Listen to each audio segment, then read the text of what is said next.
नमस्कार, जनता टीवी देख रहे हैं आप। आपके साथ मैं हूं अंजलि भंडारी और बात करेंगे देवभूमि उत्तराखंड की खबरों की। इस बीच आपको बता दें कि जम्मू कश्मीर के कठुआ में सोमवार 8 जुलाई को हुए आतंकी हमले में देश के 5 जवान शहीद हो गए। ये पांचों जवान उत्तराखंड के रहने वाले थे। एक साथ 5 जवानों की शहादत से राज्य में शोक की लहर है।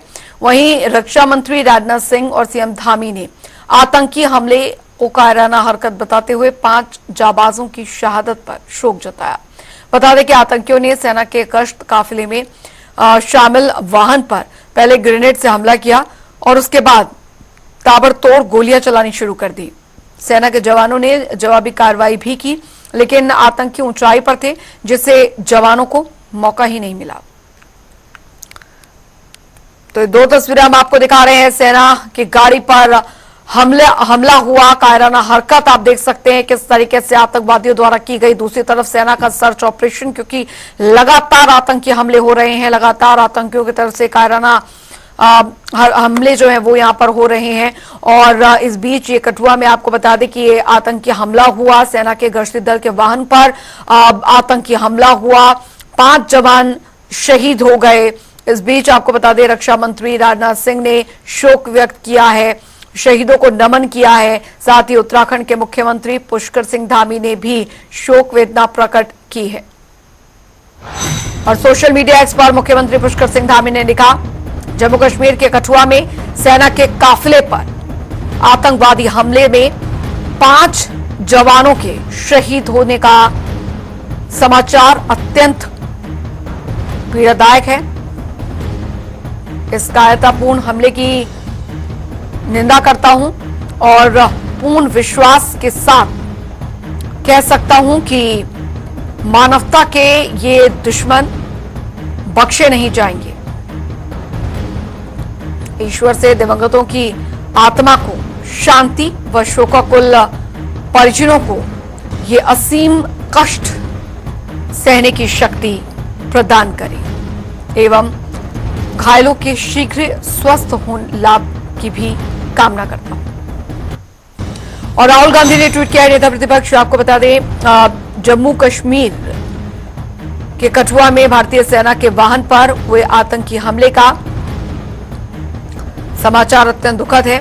मातृभूमि के लिए अपना सर्वोच्च न्यौछावर करने वाले शहीदों को भावपूर्ण श्रद्धांजलि अर्पित करते हुए शोक संतप्त परिजनों को अपनी गहन संवेदनाएं व्यक्त करता हूं।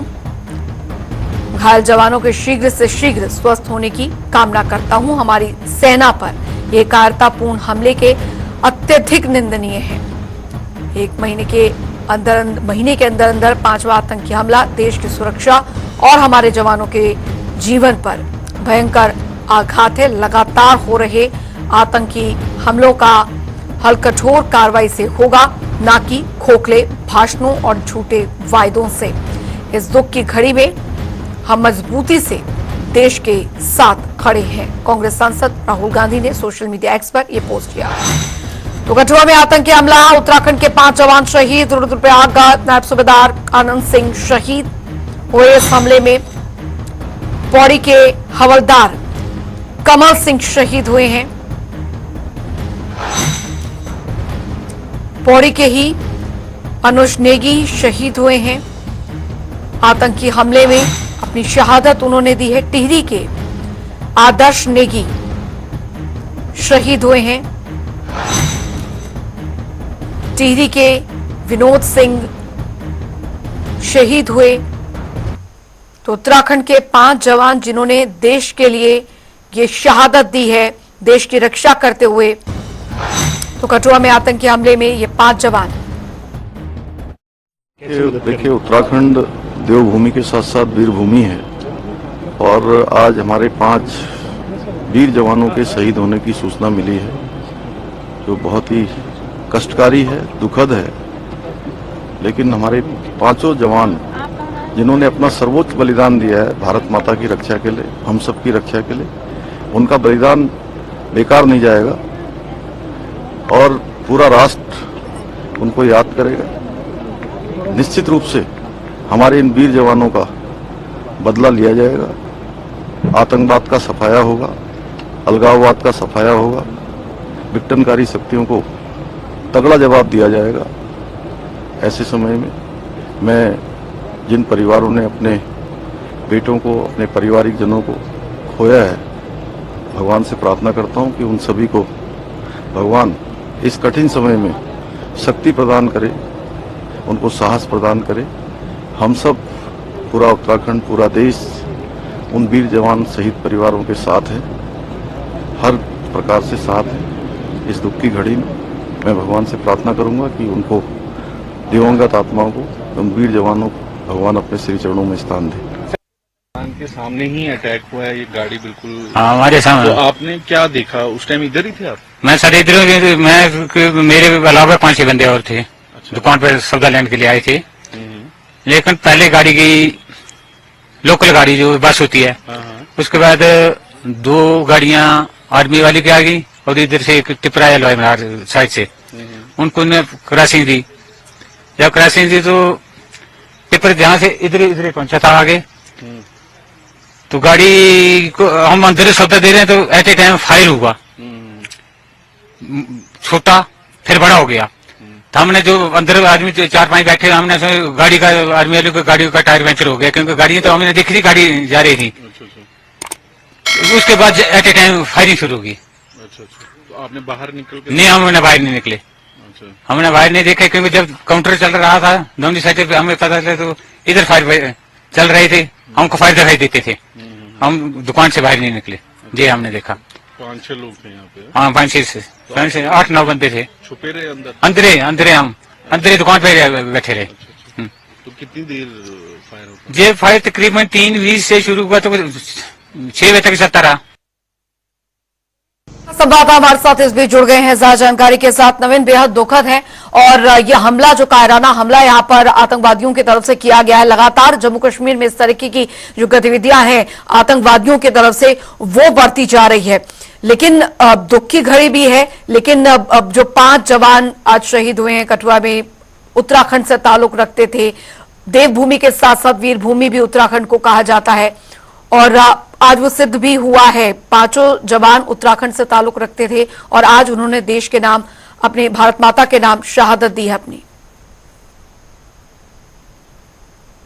अगर देखा जाए तो कहीं ना कहीं एक बड़ी घटना जम्मू कश्मीर में जो कठुआ में हुई है, वहाँ पर जो उत्तराखंड के 5 जवान जो है वो शहीद हो गए हैं आतंकी हमले में। कहीं ना कहीं एक बड़ी बात जरूर है कि लगातार जम्मू कश्मीर में ऐसे हमले होते आ रहे थे और एक बार फिर ये हमला हुआ है और उत्तराखंड के जो 5 जवान हैं जो तमाम जिलों से थे वो वहां पर शहीद हुए हैं। साथ ही मुख्यमंत्री पुष्कर सिंह धामी ने सभी को श्रद्धांजलि भी दी है। साथ ही एक जानकारी यह भी आ रही है कि जो शहीद जवान है उनके पार्थिव शरीर जो है कुछ ही देर में वहां से निकलेंगे और जॉलीग्रांट एयरपोर्ट लाए जाएंगे। साथ ही जो तमाम मंत्री हैं और जो मंत्री हैं वहां पर पहुंचेंगे, सभी कल्याण मंत्री पहुंचेंगे। इसके साथ ही क्योंकि अभी मुख्यमंत्री पुष्कर सिंह धामी कुमाऊं के दौरे पे हैं तो उनका अभी कोई कार्यक्रम अभी नहीं मिल पा रहा है। कहीं ना कहीं जो है तमाम मंत्री है वो वहां पे पहुंचने वाले हैं और ये सूत्र बता रहे हैं कि अब से कुछ देर बाद ही जो उसके पार्थिव शरीर है वहां से जो सेना का हेलीकॉप्टर है उसके द्वारा जॉलीग्रांट एयरपोर्ट लाया जाएगा। इसके बाद उनके जो परिजन है उन्हें जो दिया जाएगा। तमाम मंत्री वहां पर श्रद्धांजलि देने के लिए भी पहुंचेंगे और कहीं ना कहीं एक बड़ी बात जरूर है कि उत्तराखंड एक देवभूमि के साथ वीरभूमि भी है। यहाँ के जो तमाम अधिक तमाम जो परिवार हैं उनमें अधिकतर लोग सेना में ही रहते हैं और जो ये जवान है अभी उन्हीं परिवारों से ही आते हैं और एक बड़ा आतंकी हमला है जिससे पूरे उत्तराखंड को झकझोर के रख दिया है। तमाम जो लोग हैं उनके परिजनों से मिलने जा रहे हैं, सांत्वना देने जा रहे हैं और कहीं ना कहीं इसको लेकर मुख्यमंत्री पुष्कर सिंह धामी ने ये भी कहा है उन तमाम चीजों की कड़ी निंदा की है कि इस तरीके की कायराना हरकत जो आतंकियों द्वारा की गई है उसका जवाब भी अब केंद्र सरकार द्वारा कहीं ना कहीं दिया जाएगा। और सबसे बड़ी बात यह है कि अब जो जवान है उनके जो पार्थिव शरीर है उनके लाने की तैयारी की जा रही है। सूत्र बता रहे हैं कि कुछ देर बाद ही आज कश्मीर से जो सेना का हेलीकॉप्टर है वह जॉलीग्रांट के लिए उड़ान भरेगा और जो उसके पार्थिव शरीर है वो उत्तराखंड पहुंचेंगे। बहुत बहुत शुक्रिया नवीन शुक्ला इस तमाम जानकारी के लिए। बेहद दुखद पल, लेकिन देश के लिए, अब देश की रक्षा के लिए अपने प्राण निछावर किए हैं उत्तराखंड के इन 5 बेटों ने, और जाहिर तौर पर देश आज इन्हें नमन कर रहा है। अभी भी सेना का जो ऑपरेशन है, सर्च ऑपरेशन, वो फिलहाल वहां पर जारी है, लेकिन बहुत ही कायराना हरकत जो है वो यहां पर आतंकवादियों की तरफ से की गई है। बताया जा रहा है कि ये गश्ती दल था सेना का, जिस पर घात लगाया आतंकवादियों ने ये हमला किया है, और उन्हें ये फायदा हुआ कि वो ऊंचाई पर थे और उन्हें पता था कि यहां से सेना का गश्ती दल जो है वो निकलेगा। और उस दौरान जो चश्मदीद, जैसा आपने सुना कि चश्मदीदों ने भी बताया कि वहां पर 5 से 6 आतंकी थे जिन्होंने ये हमला किया। चलिए खबरों में आगे बढ़ेंगे। उधर आपको बता दें कि मुख्यमंत्री पुष्कर सिंह धामी पौड़ी जिले के दौरे पर हैं। यहां पर आज सुबह सवेरे ही सीएम ने कई काम कर दिए, और साथ ही पौड़ी में सीएम धामी की सुबह की शुरुआत पौधारोपण से हुई, और इसके बाद मॉर्निंग वॉक के दौरान उन्होंने स्कूल जाते छात्रों से मुलाकात की और बच्चों को ऑटोग्राफ भी दिए।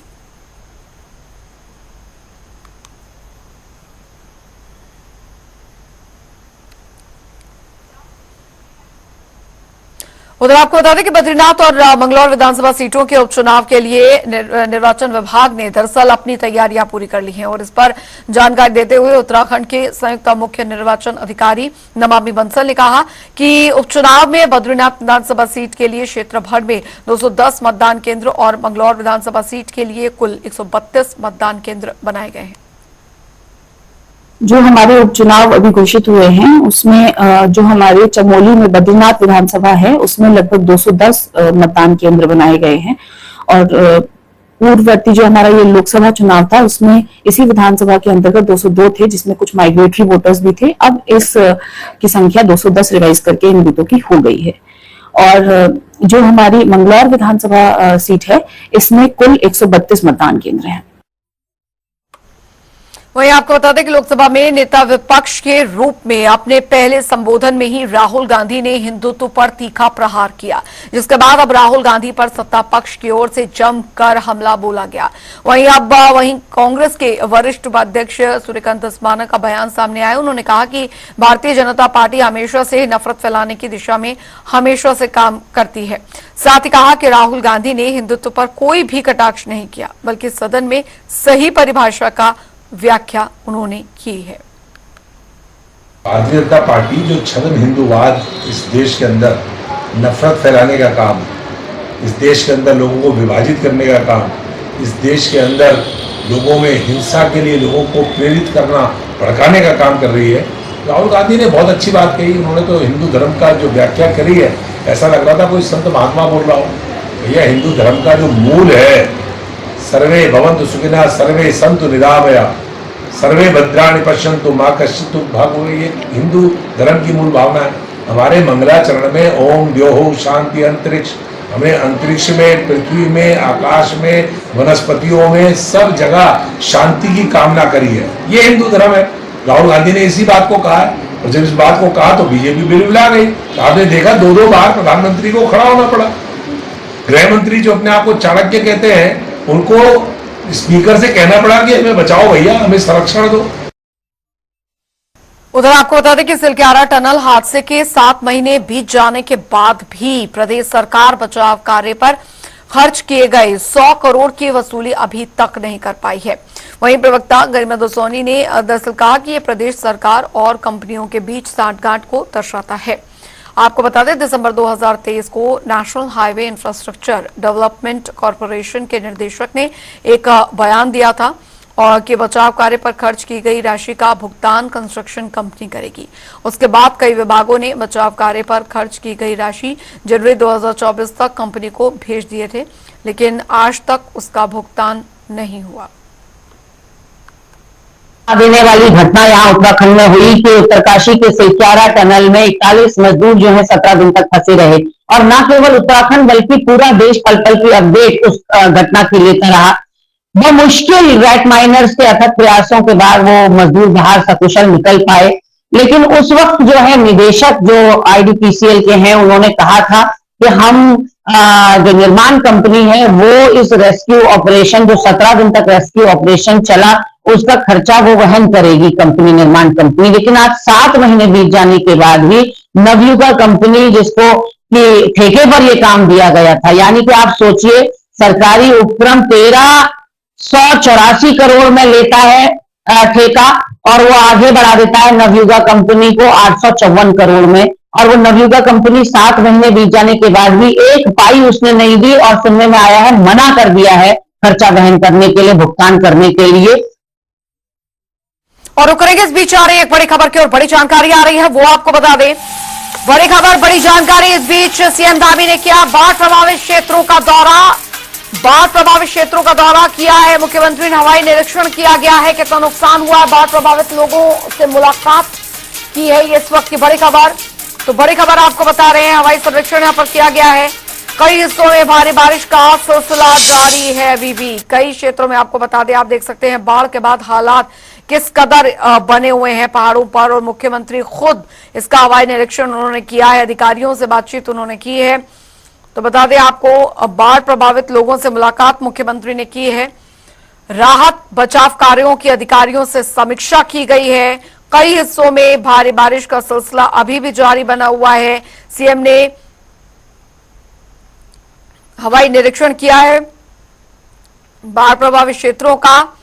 टनकपुर, बनबसा, खटीमा क्षेत्र का निरीक्षण उन्होंने किया। अधिकारियों को निर्देश दिए गए हैं बाढ़ प्रभावितों को हर संभव जो मदद है वो दी जाए, ये सुनिश्चित किया जाए। कई हिस्सों में भारी बारिश का सिलसिला अभी भी जारी है। लगातार बाढ़ और बारिश, मानसून की दस्तक के बाद जिस तरीके के हालात पहाड़ों पर बने हुए हैं, उस पर पूरी तरीके से सरकार ने नजर बनाई हुई है।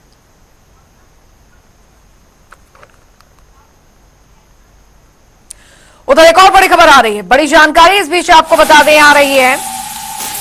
तो उत्तराखंड में भारी बारिश से जनजीवन प्रभावित हो गया, ये इस वक्त की बड़ी खबर। जनजीवन प्रभावित, मौसम सुहावना है लेकिन नदी नाले उफान पर हैं। भूस्खलन से 4 धाम यात्रा बार बार बंद हो रही है।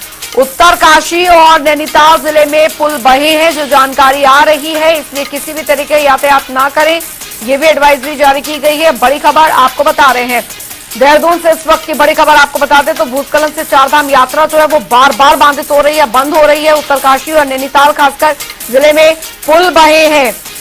तो उत्तराखंड में भारी बारिश से जनजीवन पूरी तरीके से काफी हद तक प्रभावित हो गया। मौसम सुहावना लेकिन नदी नाले काफी ज्यादा उफान पर है। भूस्खलन से 4 धाम यात्रा बार बार बंद हो रही है।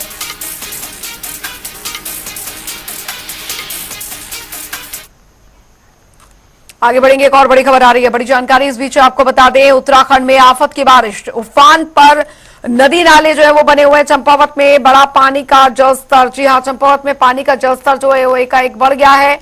तो नदियां उफान पर बनी हुई हैं। आपको बता दें ये हालात जो है वो यहाँ पर बने हुए हैं चंपावत में। अगर बात की जाए तो लगातार बारिश और बाढ़ का जो खतरा है वो यहाँ पर दिन प्रतिदिन बना हुआ है। तो चंपावत में पानी का जलस्तर बढ़ गया है। लगातार हो रही भारी बारिश के बाद के हालात बाढ़ जैसे बने हुए हैं। नदी नाले जो है उनमें जलस्तर काफी ज्यादा बढ़ गया है।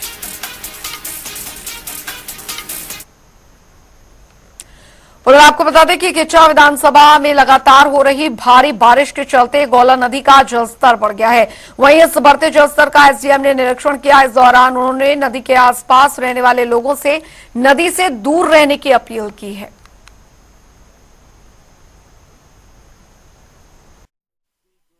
अलग अलग हमारी प्रशासन की टीमें हैं, पुलिस की टीमें हैं और नगर पालिका की टीमें वो काम कर रहे हैं। शहरी क्षेत्र में अभी जल भराव जैसी स्थिति नहीं है। जो पानी, जो वाटर लॉगिंग हुई थी वो निकल रही है, उसकी निकासी तेजी से हो रही है। जहां तक कुछ ग्रामीण क्षेत्रों में कुछ जगह पुलिया टूटने की सूचना आ रही है, खेतों में पानी भरा है। अभी हमारी टीमें हैं, पानी निकासी के लिए लगी हुई हैं। अभी कोई गंभीर स्थिति नहीं है। हाँ, नदियों में जो 25,000 क्यूसेक के आसपास पानी गोला नदी में छोड़ा गया है, उसको लेकर लोगों को अलर्ट भी किया गया और लोगों से लगातार अपील भी की जा रही है कि अनावश्यक नदी क्षेत्रों में जाने से बचें, क्योंकि कोई भी दुर्घटना हो सकती है। तो लोगों से भी अपील की जा रही है। आपके भी माध्यम से मैं अपील करूंगा, अभी कहीं भी ऐसी स्थिति नहीं है। बंगालीपुरा में कुछ जगह, बंगाली कॉलोनी में कुछ लोगों को शिफ्ट किया गया है, तो उनकी भी व्यवस्था की जा रही है। अभी हम लोग सतर्क हैं, फील्ड विजिट कर रहे हैं। जहां कहीं भी ऐसी आवश्यकता होगी, हमने पूरे आश्रय स्थल चिन्हित हैं, वहां पे आवश्यक कार्रवाई की जाएगी। उधर आपको बता दें कि देहरादून जिले के पुलिस महकमे में बड़ा फेरबदल हुआ है। एसएसपी ने देर रात 7 निरीक्षक यानी कि इंस्पेक्टर्स और 7 उप निरीक्षक यानी कि दरोगा समेत कुल 14 पुलिस अधिकारियों का तबादला कर दिया है।